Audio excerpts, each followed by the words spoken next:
저자는 서로 교대로 나타나는 상승하강 운동의 여러 국면을 원형으로 그려 코스톨라니의 달걀이라 칭하죠. A1은 조정 국면으로 거래량도 적고 주식 소유자의 수도 적습니다.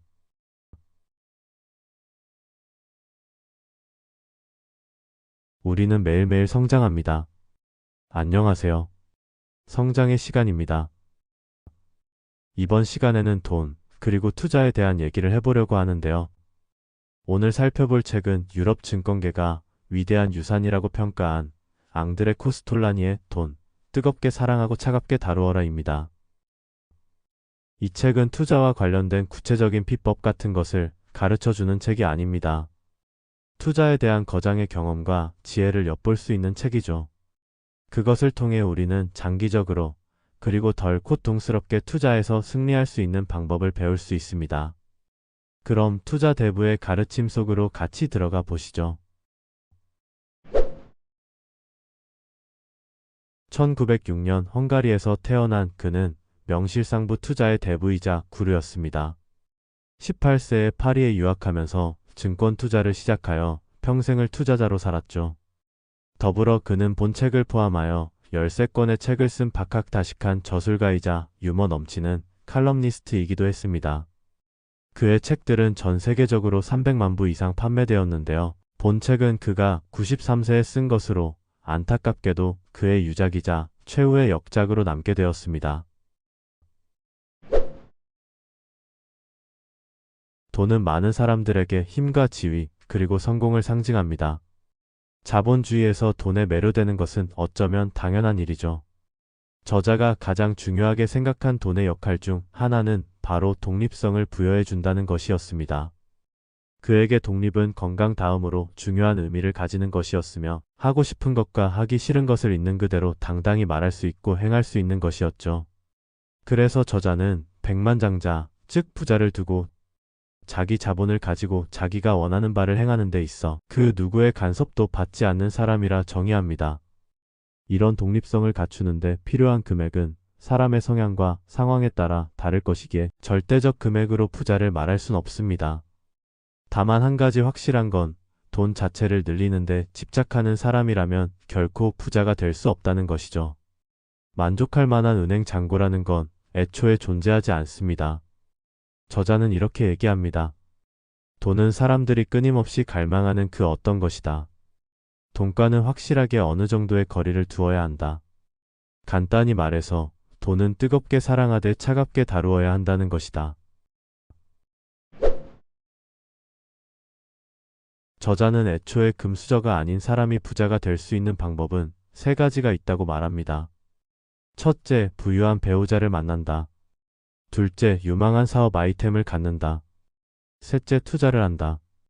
첫 번째, 두 번째 방법도 부자가 되기 위해 충분히 효과적인 것들입니다. 하지만 이미 돈 많은 배우자를 만나지 못했고 사업에도 별다른 재주가 없다면 투자는 반드시 해야 하는 것이죠. 저자는 80여 년간 전 세계를 대상으로 외환, 원자재, 현물, 선물 등 모든 유가 증권에 투자했고 거친 투자의 세계에서 최종 승리자로 생을 마감했습니다. 그런 그가 말하는 투자는 매일매일 새로운 것에 도전하는 지적 행위이며 나이가 들수록 점점 더 필요한 정신적 체조입니다.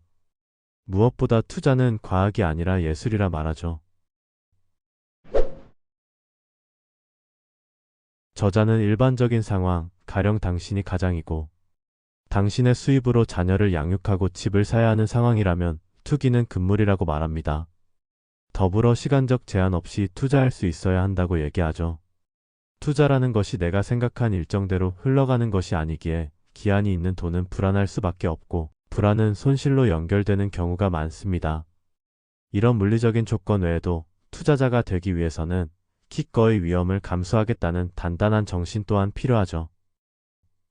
저자는 투자자를 크게 단기 투자자, 장기 투자자, 순종 투자자로 나눕니다. 단기 투자자에 대해서는 투자자라는 칭호를 쓰고 싶지 않다고 할 정도로 부정적인 인식을 드러내죠. 더불어 장기적으로 성공한 단기 투자자를 본 적이 없다고 말합니다. 단기 투자자가 많아질수록 이득을 보는 것은 수수료 수입을 얻는 금융회사 뿐이죠. 그럼에도 단기 투자자가 필요한 것은 주식 거래를 활성화하고 시장을 유동적으로 만드는데 일조하기 때문이라 합니다. 결국 주식시장의 온기를 유지하는 장작의 역할을 하는 셈인데 각 개인이 스스로를 태워 그런 역할을 할 필요는 없을 것 같습니다. 장기 투자는 저자가 개인들에게 가장 권하는 방식입니다.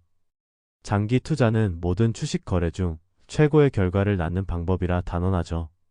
장기 투자자들은 여러 나라의 대형 우량 주식에 골고루 투자하면서 거의 팔지 않고 기본적으로 시세 변화에도 별로 관심이 없습니다. 언제 투자를 시작하든 장기적으로 이익을 보는 경우가 대부분이죠. 장기 투자가 최고의 성과를 가져다 준다는 건 워런 버핏이라는 살아있는 증거가 있으니 부정할 수 없을 것 같습니다. 여기에서 저자는 순종투자라는 또 다른 투자 방식을 제시하면서 자신도 오랜 기간 순종투자자였다고 말합니다. 장기 투자가 최고의 투자 방법이라면 왜 또 다른 방식의 투자가 필요할까요? 바로 사람들의 노래하는 인간으로서의 본능 때문입니다. 저자 스스로가 투자의 재미를 너무나 잘 알기에 단기 투자와 장기 투자의 중간쯤에 있는 순종 투자를 또 하나의 대안으로 제시하는 것이죠. 저자가 말하는 순종 투자자는 이런 것입니다. 주가가 상승할 때 투자를 했고 어떤 이유로 잠시 주가가 하락하고 있다 해도 투자를 금방 포기하지 않는다. 다만 뉴스가 너무 결정적이어서 자기 진단의 기초가 흔들릴 때 그리고 기존의 판단과 위배될 때는 움직인다.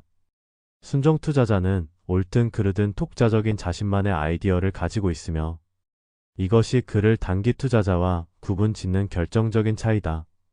순종 투자자는 한편으로는 기자와 또 다른 한편으로는 의사와 비슷하다. 기자처럼 뉴스를 찾아다니며 모으고 의사처럼 분석하고 진단한다.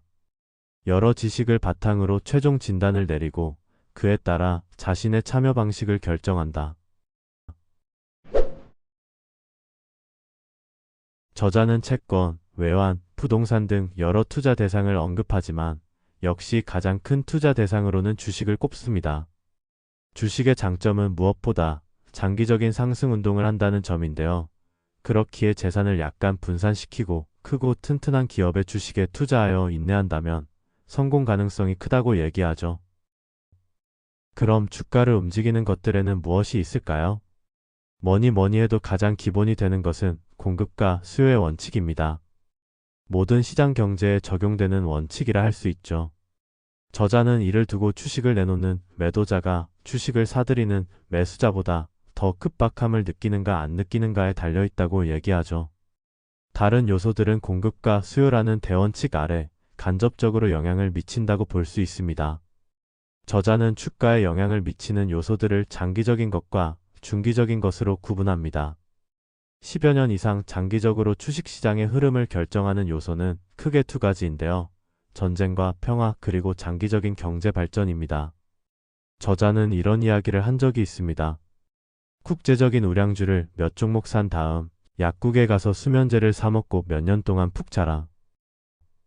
결국 좋은 주식을 사서 일희일비하지 말고 그저 몇 년 묵혀두면 돈을 벌 수 있다는 말이죠. 이 같은 낙관론은 세계 평화가 보장되어 있다는 전제에서 나옵니다. 상황이 불확실할수록 투자자는 주식 투자를 하지 않고 상황이 확실할수록 주식 투자는 늘어나는 법이죠. 주식시장은 장기적으로 경제와 분리할 수 없습니다. 하지만 경제와 주식시장이 항상 평행으로 진행되는 건 아니죠. 이에 대해 저자는 개와 주인으로 비유하는데요. 아마 들어본 분들이 있으실 겁니다. 개와 주인이 산책을 할 때 개는 주인 옆에 항상 붙어서 가지 않습니다. 앞서 가다 너무 멀어지면 돌아오고 때로는 뒤에서 따라오기도 하죠. 하지만 결국 종착점은 같습니다. 이처럼 주식시장과 경제도 완전히 일치하지는 않지만 장기적으로는 같은 방향으로 가고 있습니다. 어떤 국가의 장기적인 경제 발전을 가능케 하는 것, 드러나는 돈, 그에 따른 약간의 인플레이션, 그리고 정치적 안정 등을 들 수 있습니다. 앞서 말한 개와 주인처럼 완만한 경제 성장 속에서 주식시장은 위아래로 급격히 움직이는 경우가 자주 있습니다. 이는 주식시장에 영향을 미치는 중기적인 요소들에 의한 것인데요. 저자는 핵심적인 중기적 요소로 돈과 심리를 꼽습니다. 돈은 주식시장에 있어 마치 산소와 같은 것이죠. 이러한 돈의 심리가 더해지면 추세를 만듭니다. 저자는 이 공식을 자신의 신념이라 말합니다. 돈가 심리가 긍정적이면 시세는 올라가고 부정적이면 시세는 하락합니다. 어느 한 요소가 긍정적이고 다른 요소가 부정적이면 보합세를 이루죠. 일단 자금이 있으면 심리적 요소는 다소 부정적이다가도 긍정적으로 변할 수 있습니다. 저자의 경험에 따르면 주식에 부정적인 시각이 깔려 있더라도 시중에 돈이 많아지면 이 유동 자금의 한 부분이 늦어도 9에서 12개월 사이에 주식시장으로 흘러 들어온다고 합니다. 그러면 서서히 주가가 오르기 시작하고 이것이 다시 매수세를 자극하여 선순환으로 들어가는 것이죠. 시중에 돈이 마르는 반대의 경우도 비슷한 패턴으로 주가의 하락을 가져옵니다. 결국 돈이라는 요소가 중기적 증시 흐름에서 가장 중요한 역할을 하는 것이고, 이 돈의 흐름을 알기 위해 물가, 금리, 채권, 외환 등도 살펴봐야 하는 것입니다. 저자는 주식 투자자를 크게 소신파와 부안해동파로 분류하는데요. 부안해동파는 사실상 주식을 가지고 도박을 하는 사람들이고, 소신파가 진짜 투자자라 할 수 있습니다. 그럼 소신파는 부안해동파와 어떻게 다를까요? 그들은 승리를 위해 필요한 4가지 요소를 갖추고 있습니다. 바로 돈, 생각, 인내, 그리고 행운입니다. 먼저 돈을 보자면 저자의 정의로는 어떤 사람이 돈을 가지고 있다는 것은 액수에 많고 적음을 떠나 부채가 없는 온전히 자기 돈을 가지고 있는 것을 말합니다. 신용, 즉 빚으로 주식을 산다는 건 심리적 부담은 물론 시장 폭등락 시에 큰 손해를 보고 청산당할 실질적 위험을 안고 있죠. 저자는 강조합니다. 절대 빚내서 주식 투자하지 말 것. 두 번째 요소는 생각인데요. 투자를 할 때는 당연히 생각을 하고 해야 합니다.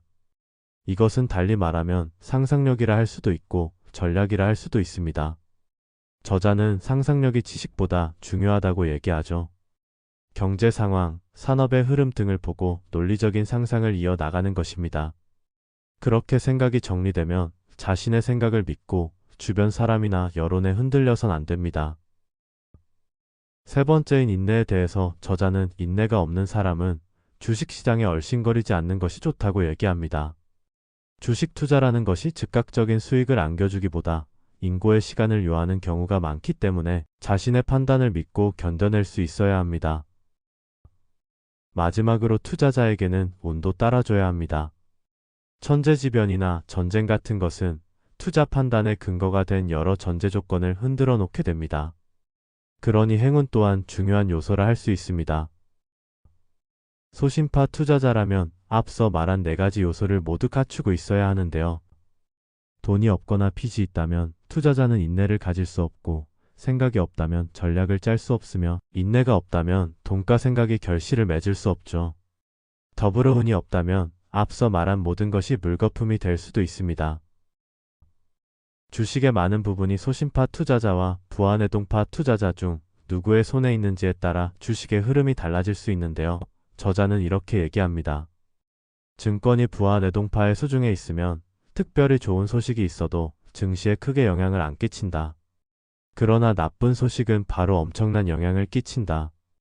반면에 소신파 투자자들이 증권의 다수를 가지고 있으면 좋은 소식은 아주 좋은 결과를 낳는 대신 나쁜 소식은 별로 반응을 일으키지 못한다. 나는 전자를 과매수 시장, 후자를 과매도 시장이라고 부른다. 저자는 모든 투자 시장의 장기 변동을 강세장과 약세장으로 구분하고 강세장과 약세장을 다시 각기 3가지 국면으로 구분합니다. 그 3가지 국면은 조정 국면, 적응 국면 혹은 동행 국면, 과장 국면입니다. 저자는 서로 교대로 나타나는 상승 하강 운동의 여러 국면을 원형으로 그려 코스톨라니의 달걀이라 칭하죠. A1은 조정 국면으로 거래량도 적고 주식 소유자의 수도 적습니다. A2는 동행 국면으로 거래량과 주식 소유자의 수가 증가하죠. A3은 과장 국면으로 거래량은 폭증하고 주식 소유자의 수도 많아져 X에서 최대점을 이루게 됩니다. B1은 조정 국면으로 거래량이 감소하고 주식 소유자의 수가 서서히 줄어듭니다. B는 동행 국면으로 거래량은 증가하나 주식 소유자의 수는 계속 줄어들죠. B3은 과장 국면으로 거래량은 폭증하나 주식 소유자의 수는 적어져 Y에서 최저점을 이룹니다. B3 국면과 A1 국면에서 매수해야 하고 A2 국면에서는 기다리거나 가지고 있는 주식을 계속 보유합니다. A3 국면과 B1 국면에서 매도해야 하며 B2 국면에서는 기다리거나 현금을 보유합니다. 이런 순환이 일정한 기간을 두고 반복되는 것이죠. 이렇게 넘실거리는 파동 속에서 투자자는 어떤 태도를 취해야 할까요? 저자는 이렇게 단언합니다.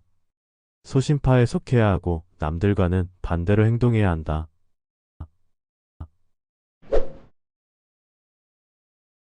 지금부터는 앙드레 코스톨라니가 들려주는 투자에 대한 조언과 팁을 몇 가지 전해드리겠습니다. 수면제와 우량주를 동시에 사서 사이사이에 울리는 천둥번개를 의식하지 말고 몇 해 동안 푹 자라.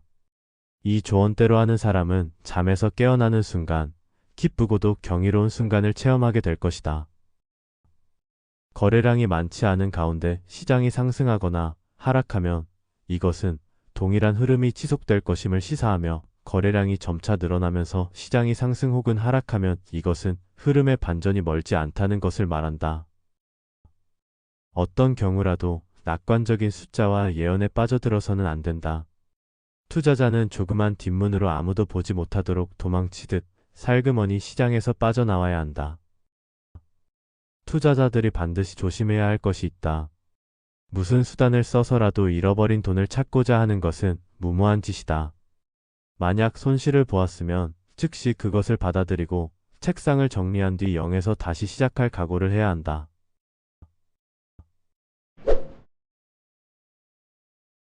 마지막으로 저자가 투자자들에게 알려주는 권고사항과 금기사항으로 이번 시간을 마무리할까 합니다. 10가지 권고사항. 1. 매입 시기라고 생각되면 어느 업종의 주식을 매입할 것인지를 결정하라. 이 압박감에 시달리지 않도록 충분한 돈을 가지고 행동하라. 3. 모든 일이 생각과 다르게 진행될 수 있다는 것을 명심하라.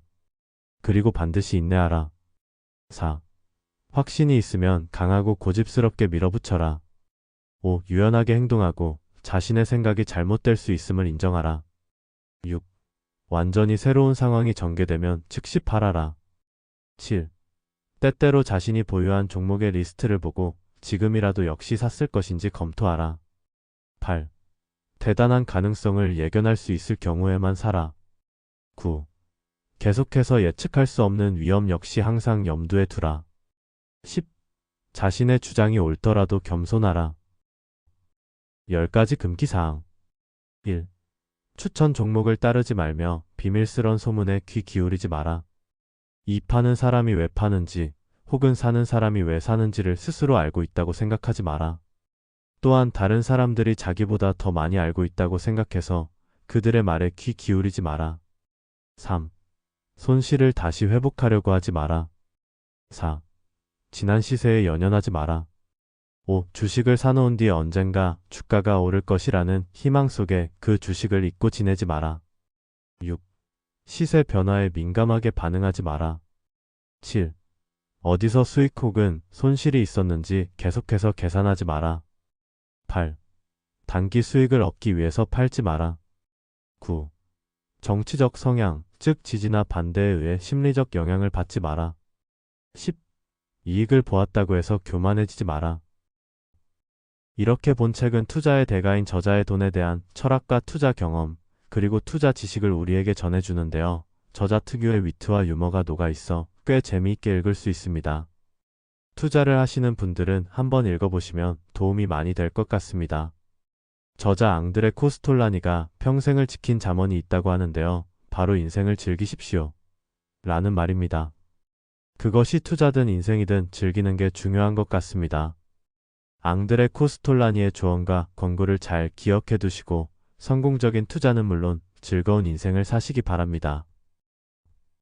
여기까지 성장의 시간이었습니다. 감사합니다.